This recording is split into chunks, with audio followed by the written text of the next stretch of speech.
because people have got to know whether or not their president's a crook.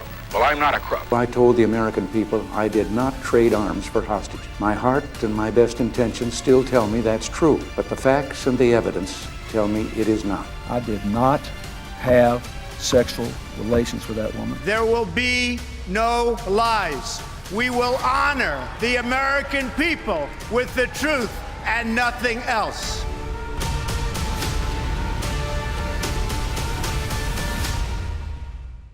We are now joined by Charlie Leerhsen, author and former Newsweek writer, whose piece we published recently about what it was like to be Donald Trump's ghostwriter while Donald Trump was losing a massive amount of money in the late 80s and early 90s. He lost $1.7 billion during that period, according to a recent report in the New York Times. And you were there witnessing it while it was happening. So first of all, welcome to Skullduggery, Charlie. Great to be here with you. And let's just start. Tell us how you came to be Donald Trump's ghostwriter for a book, I should say, called Surviving at the Top. Yeah, well, I was working at Newsweek, as you just said, and I had just finished ghostwriting a book with Chuck Yeager, the guy who broke the sound barrier. And that was a sequel, too, he had a book that came out that was a huge bestseller, and his life story. And I finished that project, and I guess I had a little bit of a reputation as someone who could handle an ornery character, and also someone who could maybe do a sequel and squeeze the lemon a little bit more, even after the lemon had been pretty thoroughly squeezed. And so that was the case with Trump. He had done The Art of the Deal with Tony Schwartz, and Tony Schwartz did. In the Ghostwriting Hall of Fame, Tony Schwartz has the Babe Ruth spot in there, and he'd done such a great job. But I guess, I don't really remember this part of it, but I think Tony got another gig because of that, his great job, and he was off doing that. So there was a vacuum here. So they sent me up to talk to Trump, and it was supposed to be in Trump Tower in his office, and it was supposed to be just a get to know you, let's see what our chemistry is like deal. But I think we hit it off right away because we're two like bridge and tunnel guys, as we say in New York. You know, he was from Queens and I was from the Bronx, and you know, we started talking turkey. We started talking money. But the funny thing was, he started negotiating with me, and he did it by writing down on a piece of paper a number and then turning it down and sliding it across the desk to me. And I gathered that I was supposed to look at it and cross it out and write another number. And so, even though it was just the two of us. This is like how much he was going to pay you to be his ghostwriter? Right, yeah. Or how much Random House actually was going to pay me, because I actually did get paid in the end. But if I was working for him, God knows what might have happened. So, you know, we did this several times back and forth, just the two of us in the office. And sitting, I had like my knees were almost touching his desk. I was that close to him. And it reminded me, I thought I had it brought back a little memory. I had bought a used car once, and that the salesman had to add a little layer of mystery or something to the process, had done the same thing with me and passed back and forth the piece of paper. We were sliding it face down, and I realized that's how. And anyway, we came up with a number, and it was a rather good number for me. I had 3 young kids, college bound eventually at that time, and that's how we had the deal. So you saw the art of the deal playing out right in front of you. It didn't sound like he was that tough a negotiator. He wasn't, and he paid me an awful lot of money. Yeah. So this piece just kind of rocketed around the internet. People just loved it, and we were always taught at Newsweek that you're always looking for the telling detail. You know, that little detail that is, really revealing. And for me, the telling detail in that piece was the swatches. Donald Trump's fascination with swatches. So talk about that, and then tell us what you think that revealed about Donald Trump then and Donald Trump today. Well, sure. I mean, the process that I just described about negotiating was the first tip that something was weird here, because I had my impression of him from The Art of the Deal, so I had to get all that changed. So then I started to notice that most of his day sometimes was taken up feeling these fabric swatches and paging through these books of fabric swatches, velour and broadloom and whatever was going on. And he owned 3 hotels in Atlantic City, and then he had just bought the Plaza. He owned a boat, and he owned an airline, the Trump shuttle, which had been the Eastern Airlines shuttle. So it made sense. You need carpets, you need drapes in these places. But on the other hand, you usually would sort of, delegate that to someone else. But then I realized that I came to realize over the course of time that he didn't really know how to run the businesses and had no interest in them, no curiosity about learning. He just, every once in a while, he'd get very bad numbers about how things were going, and he would be angry or a little nauseous. But mostly he didn't know and didn't care. And I think that's analogous to what's going on now in the government. There's a large parts of being a president that he doesn't know about and doesn't care to learn about. It is a little reminiscent, Isikoff, of like the stories you hear about like when he's getting his, PDB, his national security briefings, and like what he's actually doing. He's kind of bored. He wants to see it on paper with animation or whatever. But also, what does he do now? He obviously spends an awful lot of the day tweeting, which doesn't seem to be a primary part of core constitutional duty of the office. Chief Executive. Right. Yeah. So what was it like working with him? Just give us a sense of how you managed to ghostwrite this book with him. How did the process work? Well, it wasn't very exciting, I got to tell you that, because like I'd come in, I'd walk over from Newsweek. Newsweek was on 444 Madison Avenue, and I'd walk over to Trump Tower on Fifth Avenue, and you know how it was at Newsweek. Monday, Tuesday, Wednesday, there's often not a lot for a writer to do, so I had a lot of flexible time, let's say. So I'd go there, and Matthew Calamari, his famous bodyguard, would bring me upstairs. The Michael Cohen hearing, right? Matthew Calamari. Right, yeah. Reference, yeah. At that point, he wore a uniform and was like a chauffeur, but he was also a security guard. He'd give me a big hi and bring me upstairs, and I'd plop down in Trump's office, and he's. Again, you've heard this about as being president. He shows up and then sees how the day goes. He has a lot of executive time, a lot of open space in his schedule now and then. So nothing would happen for long stretches. We'd sit there, we'd talk about the Yankees, or he'd come in sometimes with a story that he wanted to get in the book. He'd been thinking of it overnight. And so often it was like a cockamamie story. He said, one time he said to me, "Charles," he says, "put this in the book. The other day I was walking down the street and I saw a beautiful woman completely naked." And I said, and it was supposed to be like only in New York. That was supposed to be, like one of those kind of stories. And so I said, "Donald, first of all, you don't walk down the street. He doesn't go 6 inches without it being in a limo. And second of all, you didn't see a beautiful woman." So he said, "Let's say she had a mink coat on," he said, "but naked underneath, So I saw, I guess, there the construction of a Trump lie, right before my eyes. And then I would pretend to, okay, I'd write that down. Other days he'd come down with a plan. He said, "Charles," he'd say, "instead of you changing everything I say or coming up with things that I never said in the first place," which turned out to be the only way to go with the book, but he'd say, "just write down whatever I'd say." So I remember that time we were talking about how he bought the Eastern Airlines shuttle and turned it into the Trump shuttle.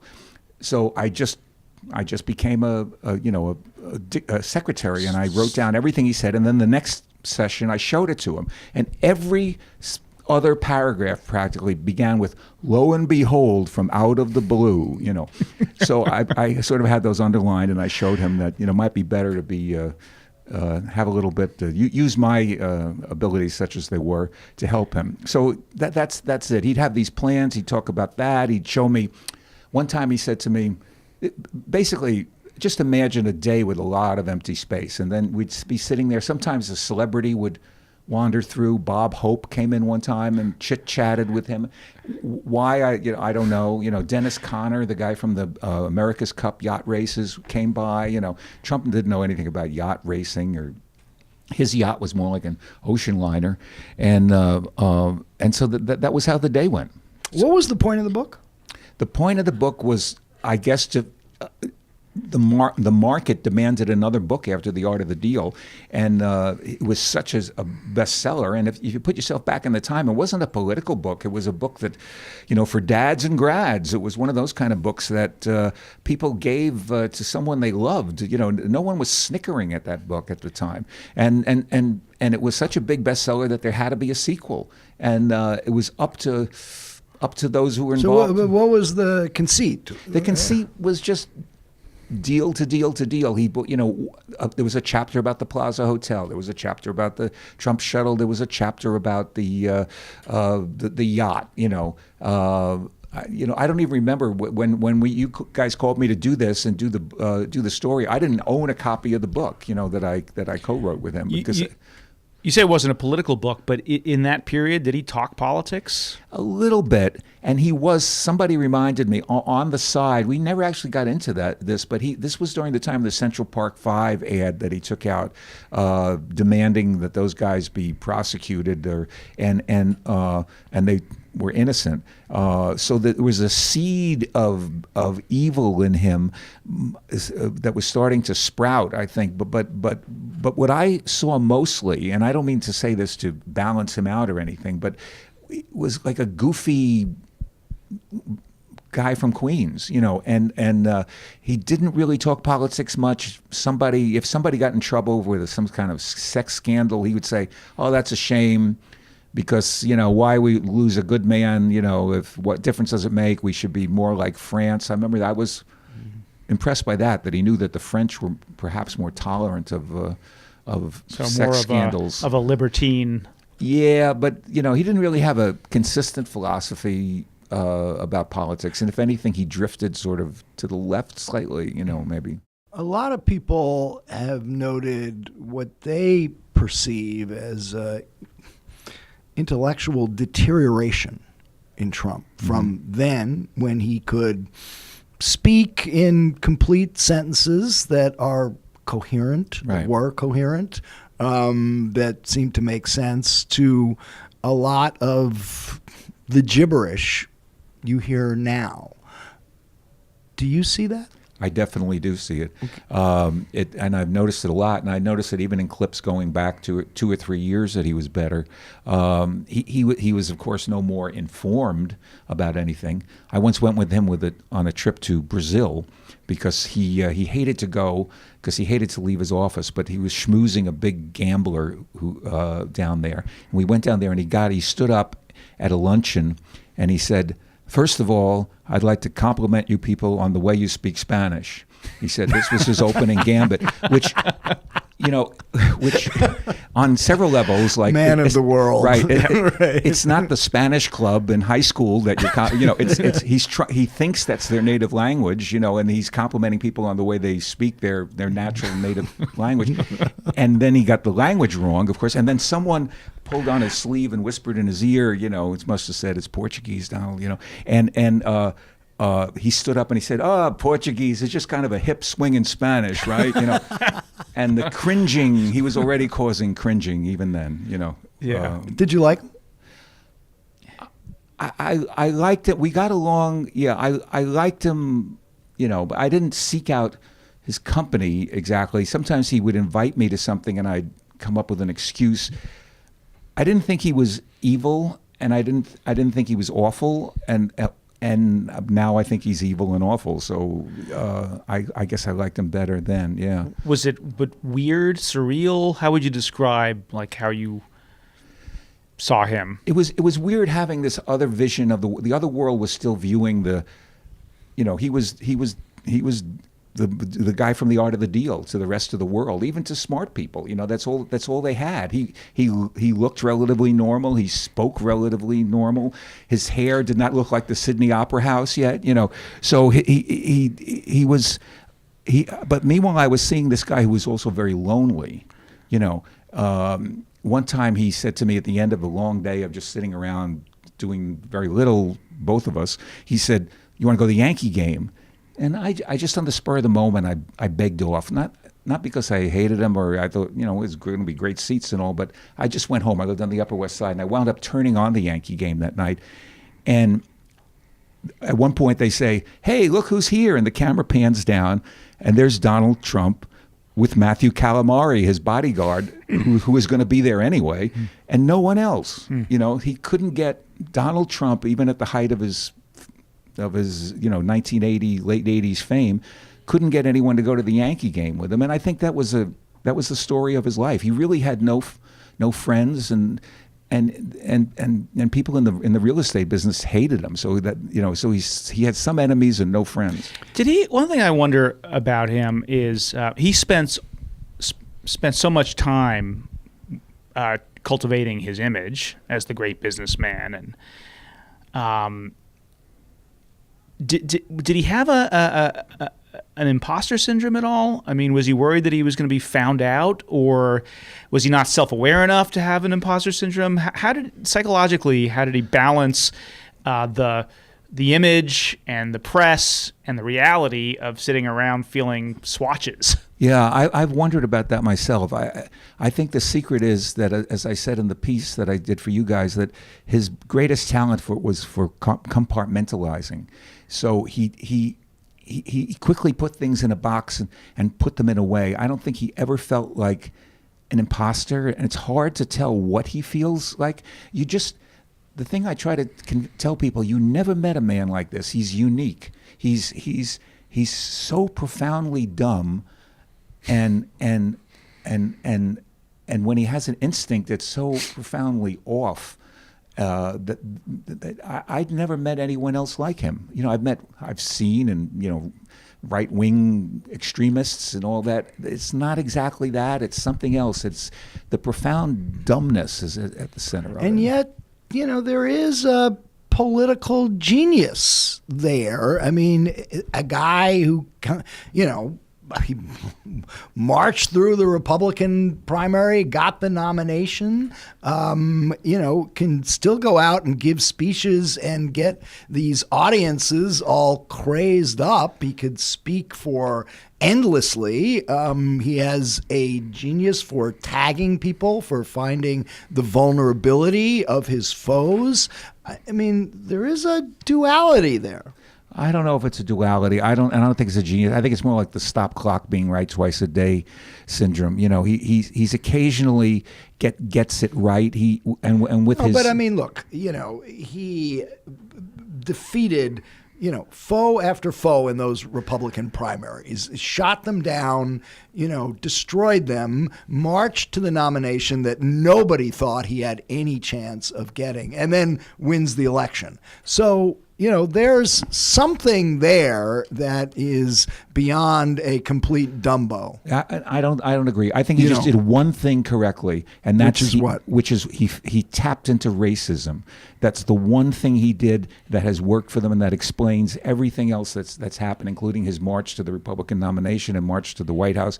That he tapped into racism is the one thing he's done that's worked and has been good for him. And all of his other supposed genius can be explained from that, I think. Do you think he's a racist? Oh, yeah. Did you see that while you worked with No, him? I didn't see it. I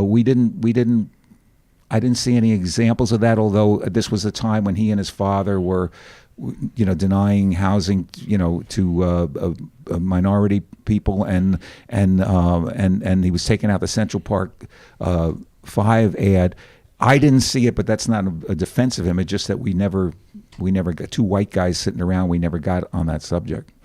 So I want to go back to this period that the New York Times wrote about when he was losing all this money, and how he dealt with that, because he tells you a story about seeing a homeless man on the street, and he says something like, "I'm worse off than that homeless man because he's not worth anything, and I'm worth less than anything." What did you make of that story?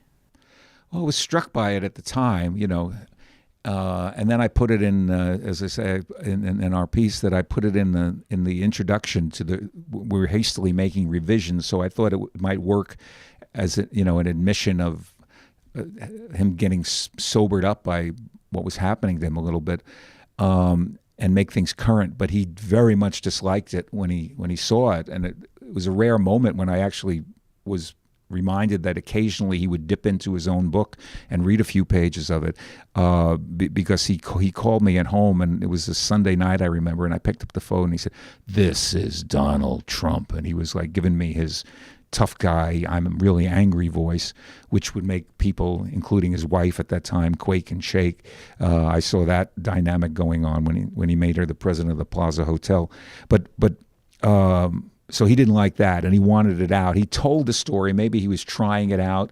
I don't think that really happened to him because, again, like I said, he doesn't walk down the street. But in some ways, it doesn't really matter if it happened or not because it was an acknowledgement that he was ruined or losing a ton of money. Right. That's what I took away from it. Right, and he has since mentioned his debt and his troubles a lot. Not lately, but for a while he was mentioning him a lot as part of his comeback story about how much he overcame to come back and be back at the top. But God knows, he probably, laundering money was probably, a part of that too. What got him back? I think we're about to find out a lot about that. So. He did admit to that a little bit on and off as time goes. But, people have told me that Ivanka, his daughter, also told that story later on with a slightly different version, that she was walking down the street with him when he told me he was with his wife. So you can't trust him. Well, last question for me.